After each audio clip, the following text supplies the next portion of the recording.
शांति ओम शांति ओम शांति ओम शांति ओम शांति 3-3-25 प्राप्त मुरली ओम शांति अव्यक्त बाप दादा मधुबन। बाबा कहले मिठे बच्चे यही बेहदर नाटक को सदा सर्वदा स्मृति रे रखिले असरती खुशी रहिबो। यही नाटक रे जो माने बहुत भल पुरुषार्थी एवं अन्यान्य अटंती सेमानकर पूजा मध्य अधिक होइथाए। प्रश्न केउ स्मृति दुनियार सबु दुखरु मुक्त करि देइथाए एवं सर्वदा हर्षित रखिबार उपाय कौन? उत्तर रे बाबा कहले सर्वदा स्मृति रहो कि एबे आमे भविष्यतर नुआ दुनिया को जाउछु। भविष्यतर मिलिबाकू जाउथिबा खुशीर स्मृति रे रहिबा द्वारा वर्तमानर दुख भूली होइजिबो। यही विघ्नर दुनिया रे विघ्न तो निश्चित आसीबो, किंतु जदि स्मृति रे रहिबो जे यही दुनिया रे मु आउ अल्प दिन रहिबी तेबे सर्वदा हर्षित होई रहिबे।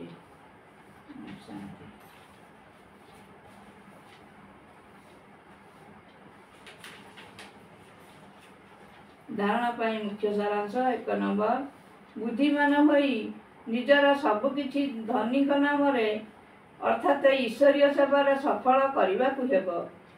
पतित मानकू कौनसी प्रकार दान करिवार नाही, केवल ब्राह्मण मानक व्यतीत अन्य कहा सहित संपर्क रखिबार नाही।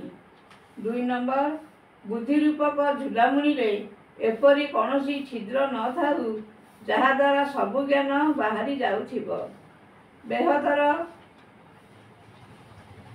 अर्थात अविनाशी बाबा आमको बेहदर वर्षा अर्थात अविनाशी संपत्ति देवा पाई पाठ पढ़ाई छंती। यही गुप्त खुशी रे रहिबाकू हेबो। बाबा समान दयाशील हेबाकू पड़िबो। वरदान संपन्नता द्वारा संतुष्टतार अनुभव करुथिबा सदा हर्षित सदा विजयी हुओ। जिए सर्वसंपत्तिर संपन्न से ही सदा संतुष्ट अटे। संतुष्टतार अर्थ है संपन्नता। जेपरी बाबा सबुथिरे संपन्न अटंती तांकर महिमा सागर शब्द कुआ जाउछि। सेहीपरि तुमे पिला माने मध्य नष्टमुआ होई अर्थात संपन्न हुओ। ताहेले सर्वदा खुशी रे नाचिबाकू लागिबो। तुम भितरे कौनसी व्यतीत अन्य किछि तुम भितरे खुशी व्यतीत अन्य किछि आसी परिबो नाही। निजे संपन्न होइथिबा कारणरु केबे भी काहा उपरे विरक्त हेबो नाही। कौनसी प्रकारर अड़ुआ परिस्थिति बा विघ्न खेल भली अनुभव हेबो। समस्या गुड़िक मनोरंजनर साधन होइजिबो। निश्चय बुद्धि होइथिबा कारणरु सदा सर्वदा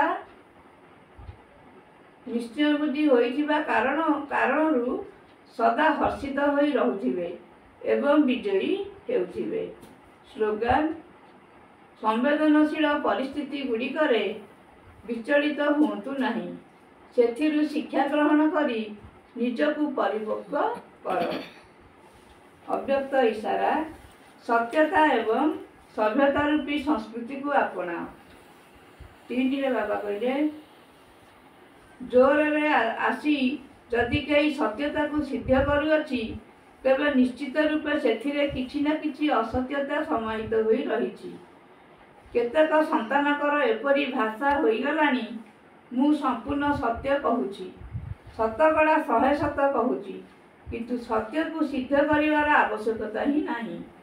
सत्य एपरी सूर्य जे ताहा केबे लुचि रहि परिबो नाही। भले केबे भी बाधा विघ्न आसु किंतु सत्यतार प्रकाश केबे लुचि पारिबो नाही। सत्यतापूर्वक वाक्य सभ्यतापूर्वक चलनी यही थिरे ही सफलता होइथाए। ओम शांति। तो इशारा एकांत प्रिय हुओ, एकता और एकाग्रता को अपनाओ। 3 नंबर है एकमतर वातावरण सेतेबेले हेबो जेतेबेले समाहित करिवार शक्ति थिबो, किंतु भिन्नता को समाहित करि दियो तेबे ପରସ୍ପର ମଧ୍ୟରେ ଏକ ହୋଇ ନିକଟତର ହୋଇଯିବ ଏବଂ ସମସ୍ତଙ୍କ ଆଗରେ ଦୃଷ୍ଟାନ୍ତ ରୂପ ହୋଇଯିବ। ବ୍ରାହ୍ମଣ ପରିବାରର ବିଶେଷତା ଅନେକ ହୋଇ ମଧ୍ୟ ଏକତାର ପ୍ରକମ୍ପନ ସାରା ବିଶ୍ୱରେ ଏକ ଧର୍ମ ଏକ ରାଜ୍ୟର ସ୍ଥାପନା କରିବ। ସେଥିପାଇଁ ବିଶେଷ ଧ୍ୟାନ ଦେଇ ଭିନ୍ନତାକୁ ଦୂର କରି ଏକତା ଆଣିବାକୁ ହେବ। ଓମ୍ ଶାନ୍ତି।